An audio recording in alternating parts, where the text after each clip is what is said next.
Thank you for your tuning in for my show, my new show, Just Friends with Abdullah. I appreciate the support, and let's dive in for today's topic. So, when I kind of like think about the topics I want to talk about on this show, there's so many different ones, but probably this is the first one that I really wanted to speak on, and that is my belief that every friendship has a limitation, and all friendships have a limitation. That's right. So that is the title of the video. All friendships have a limitation. So when we talk about limitations, what do we really mean? We mean that things are not limitless, right? Obviously, things are not continuous in a way. You're not going to be able to have all kinds of access in the way that you think what a friendship really is. Recently, among a lot of my friends today, I've noticed how friendships are truly fragile, and it's very easy for people to have conflict, and it's very easy for them to separate based on that conflict. Nowadays, even the most trivial kind of disputes or fights can really end the friendship. And that had me thinking and made me really, really like dive into what's going on. Why do I feel like, or why there is some sort of suffering, or suffering is the wrong word. Why is some sort of breakdown when it comes to communication, and what is really the reasons behind it? So I did this study and I researched, and what I found is that around 12% of Americans today don't have any close friends. Maybe Europe is a little bit different. I didn't really find anything interesting in Europe, but I did find some kind of numbers where it indicated that people that are closer to the Mediterranean, countries like maybe Greece and Italy, do have a lot more friends compared to countries above. So it's true, I give you some numbers from probably, the Western world we're in, the States. And I live in the UAE, the United Arab Emirates, if you don't know, here in Dubai. It's a little bit different over here because obviously there's different multicultures and different nationalities and different backgrounds, but there is a pervading theme where, the Arab culture tends to be a little bit more family oriented. They kind of value relationships and friendships in a quite intimate level. But the friendship dynamics that I spoke about still somewhat applies here, where I see people having very trivial arguments and ending 10, 11-year relationships or friendships. And that really got me interested in thinking about what's going on and what has changed in recent times and what has caused this rift. You could probably put it that way or label it. Now, my answer to that is two things: expectations and perception. Let me tell you a story. The story I was sharing with you today is that I had a friend who used to live in Abu Dhabi, which is the capital of the UAE. It's probably around maybe 80, 90 kilometers away from Dubai. This was years ago. This friend of mine used to drive every weekend, or almost every weekend, used to drive to Dubai to hang out with, the friends, the group of friends that we had. The idea here is that he wanted to always kind of, engage and hang out and spend time with us. So he used to come all the way from Abu Dhabi to Dubai every weekend. And then he complained. He told us once, or he told me personally once, he was saying, I'm annoyed about the guys in the group. They don't really come to Abu Dhabi ever to see me. It's always that I have to come to Dubai. I have to be the one who comes and joins you guys and do this and do that and do this and do that. I told him then, okay then why do you come to Dubai? The guys, nobody asked you to really come. It may have sounded a little bit, cruel, or, rude, but I really asked him, like, if it really bothers you, the fact that nobody's coming to Dubai, and coming to Abu Dhabi, sorry, why are you coming to Dubai? And what's your reason behind it? He's like, well, I want to see you guys. Like, yeah, but no, technically speaking, nobody has asked you to come to Dubai just to hang out, right? And for you to be annoyed. So my point of the story is that I think as people, when we want to be friends with somebody, or when we have that, perception of what friendship is, we have an expectation and a mindset and a specific way of looking at what makes a perfect friend or an ideal friend from you. And I think all of us in our mind, we look at the things that work for us and believe what is really friendship and how do we value that. By setting up these kind of character traits and personalities or characteristics about what is a friend and how we value a friend and how we look at a friend and what is for us is an ideal friend. And that is a big, big problem. You see, all of us have this ideal perception of what makes a good, perfect friend for us, right? And when the person that you set up these ideals for doesn't measure up to what you have as a friend, conflict arises. It's that simple. Is it fair? Probably not. But what is the root problem here? The root problem is the expectations that we set for ourselves on what we expect is the perfect friend. And we obviously place it on people. And naturally, when people don't match those expectations, you will get disappointed. You will raise your voice. You will cause problems. You will be like, what kind of friend are you? Sure.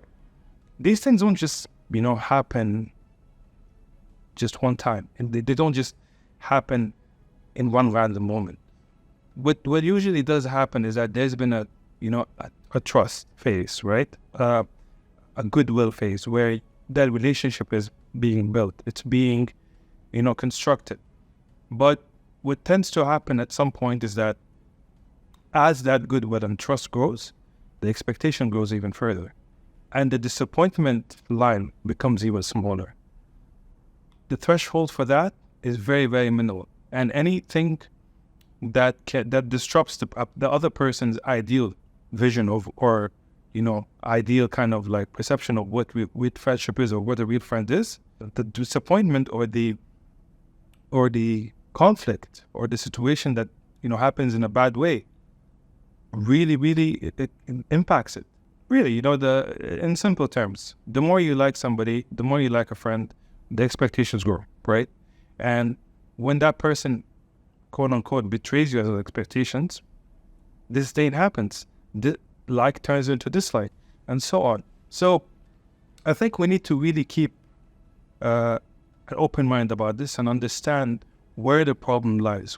Because of all the points that I mentioned earlier, and because of what really happens when there's a possibility that a friend can betray your ideal vision of what a friendship is, people tend to keep their circles small. I think it's about control. It's about understanding who you really trust. It's about less betrayal, in your opinion, of course. And that's what people tend to do. But even with small circles, even if you have a tight circle, you'll have friends that want to help you and be there for you and enjoy your time, but they don't like traveling with you. You'll have friends that trust you and want to build a business with you and really have, big trust in their money and their finances and what they're investing in the business, right? Like I said. But they don't want to hang out with you on a night out. They don't want to party with you. They don't want to maybe see you for dinner or whatever it is. And also, you'd have friends that you enjoy those one-on-one conversations about life and emotions and feelings and those endless nights where you guys just talk about everything and anything. But when it comes to asking for money, no can do. At the same time, you're going to have friends that you trust and that you lend you basically trust them and you lend money and you help them and you support them financially. But hey, when it comes to coming over to sleeping in your house or borrowing your car, it's a big no-no. And here is where the cracks start appearing, and here where the problems start coming. The first initial cracks, the first initial kind of conflict, the first initial problems and cracks start from here. Because slowly, you're betraying the image that a person has of what a real friendship is, just by declining certain aspects or certain requests or certain different things. And that is really, really the problem. Now, of course, I'm not going to be the kind of person that says that, that everything is going to have problems, or yes, I have said that, or I do believe that all friendships have limitations, right? But someone can tell me that I've been friends with this person for years and years and years and years. and nothing has happened. Well, you probably haven't asked, or you probably haven't kind of entered the territory where they can say no to certain things, where they can just do it for you. And I think ultimately we have this habit of not really exploring everything about our friends, because I do feel like subconsciously we know that we're going to get a rejection, or they're not going to fit our ideal image of what a true friend is, and we're going to get hurt because we've invested time, we've made it personal, we had a deep emotional connection with that friend. So it's not really an easy situation for somebody to jeopardize that or even risk it. And it goes on and on and on. Now, I say all of this, right? But do you think there's a solution? Do you believe that there could be a solution?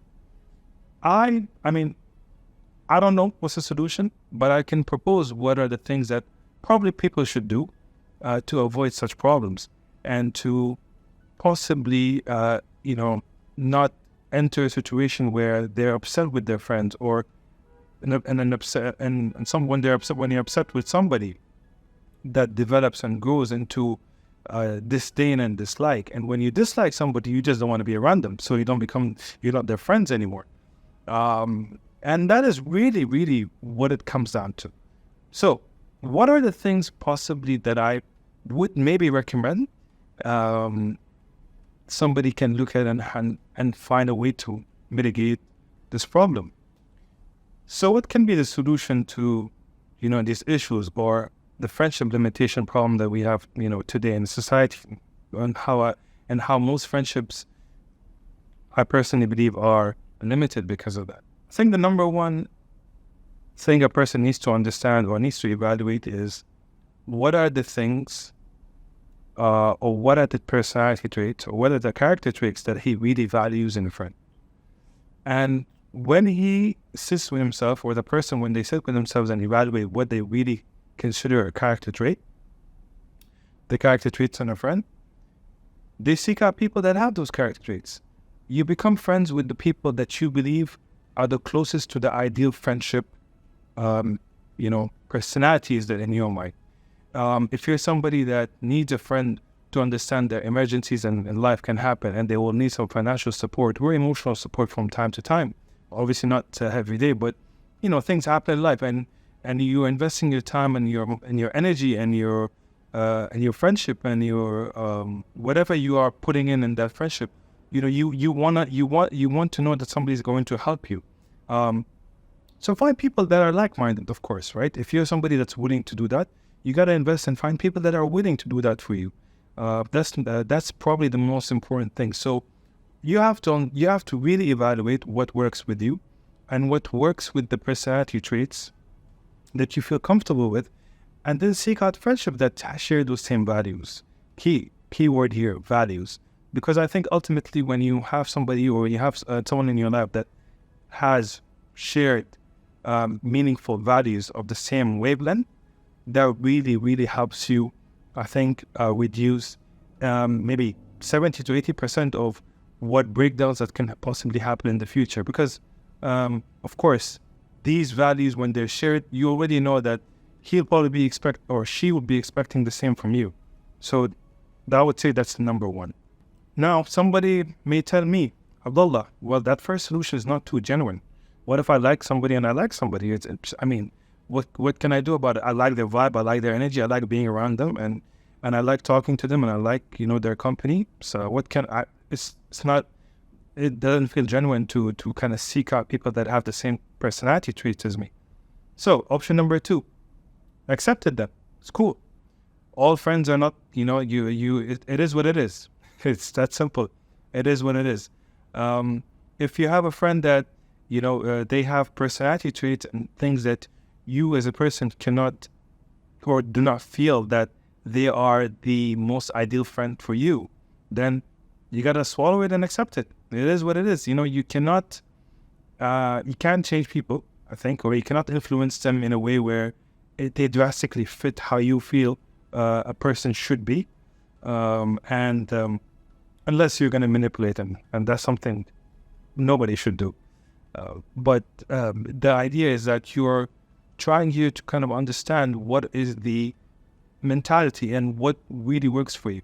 So if somebody evaluate, right? If somebody is going to be this and this and this, but they can't be this and this, accept the limitations, and work around that. Accept the limitations and accept that this is the friendship that they can offer you, or this is the kind of people that they're. I personally, for a lot of my friends, I would say, they have some limitations, and I'm fine with them. One of the most character traits that I have, that I'm extremely adaptable with people, and I accept and I understand that nobody is going to fit the image of what I think should be a good friend or whatever, or good partner or whatever it is, and nobody is going to be 100% fitting that bill. So, what is the next step? You just gotta accept them the way they are and work around their limitations. And if that's what it takes, and that's what it takes to feel that a friendship is genuine and real, then that's what it takes. And that's how a person should look at it. At the end of the day, you're going to find a hard time. Although I suggested the first option, but it's going to be difficult and hard. And I think that option is for people that do not really want to, feel pain in a sense, or feel an emotional negative vibe, or feel disappointment. That's what I said, that you should seek out people who have similar character traits to you. But by no means, that doesn't mean that that's the only solution, or that's the only thing that you can do.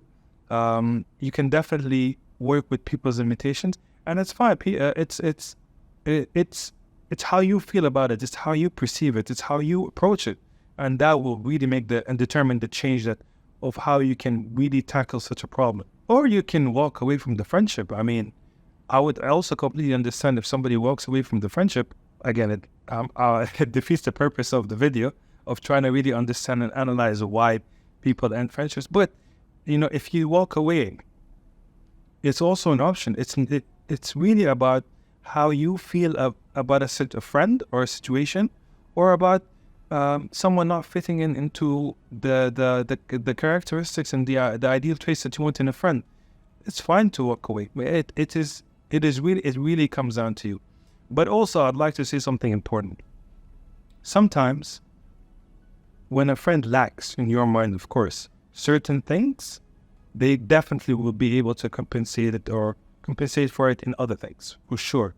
Whatever they lack in something, it will be covered somewhere else. And that is really something that I've found. So I'll give you an example. I personally, for example, I don't really expect people to help me in a way where I want to go. I was flying once. For example, I was flying once, and and one of my friends proposed to me, hey, should I drop you to the airport?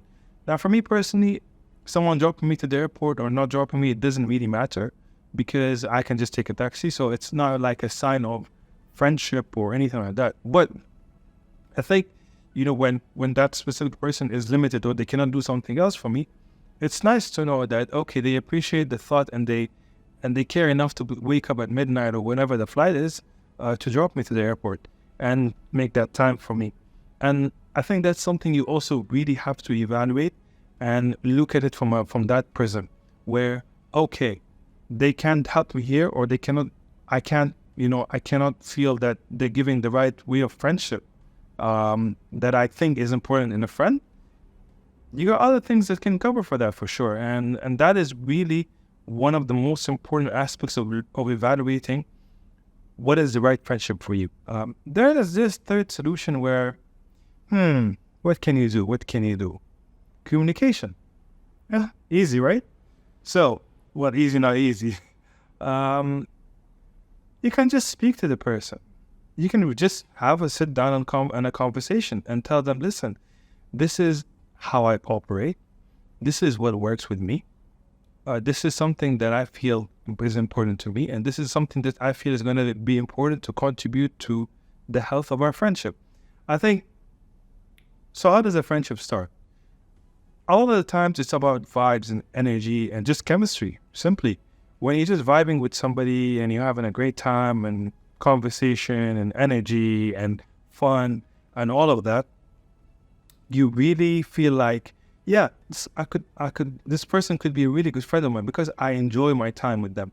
A lot of the time, friendship is really about escaping the reality, in a way, escaping the dull life and the routine and the mundane days, and and the boring situations that we go through. Because when you meet that friend, and when you kind of, whatever you do, that activity, that conversation, the fun that you guys have together, it's really about escaping reality in a sense, and forgetting really about how, how difficult life is in many ways. So you do not. So sometimes a lot of people really want to avoid hard conversations, or negative, way, quote unquote. I don't think it's negative, but a lot of people would label it as negative conversations, and that is sitting down with a friend and kind of expressing that this is what I need, this is what I want. Hey, listen, I'm not married to you, and we're not family, so I'm not obliged to sit by those conditions. But I think as well, we sometimes forget that we're human beings, right? And sometimes when you really value somebody as a friend, you really want to share that information with them, and you want to really kind of tell them how you feel about certain situations and things, and how you want this friendship to work and even be better. And what really is considered something super, super, super important, because I think a healthy friendship is an honest friendship. And you can have those conversations and sit down and be like, this is things that I don't like, and these are things that are, I need from you, or for me, evaluate. And I think that's why more often than not, people really appreciate honesty, and honest to human beings. Because when you're honest, you don't hide how you feel.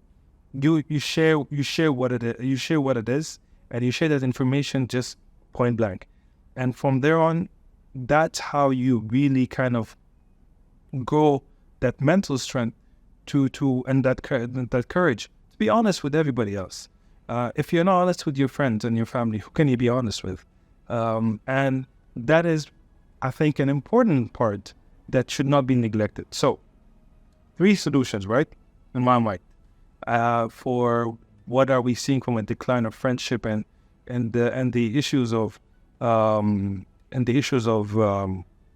people not being ending friendships way too early, and probably the reasons people are not even intrigued or interested in making friends anymore, given by what I told you earlier. So, solution number 1, find friends that fit your character traits. Solution number 2, simply accept who they are and how they are. And solution number 3, communication, talk. Tell them how you feel. Tell them that you want this. Tell them that this works for you. Tell them this. You don't like this, and you see what happens, and you take it from there. I think a good friend that cares about you would be resilient and would listen and would be accepting and understanding. And hey, if they don't, it's fine, man. Life alone is not that bad. See you guys. Thank you so much for tuning in. Please like, subscribe. I got more content like this coming up. Really interesting stuff, hopefully things that you guys would like and listen to. And see you soon.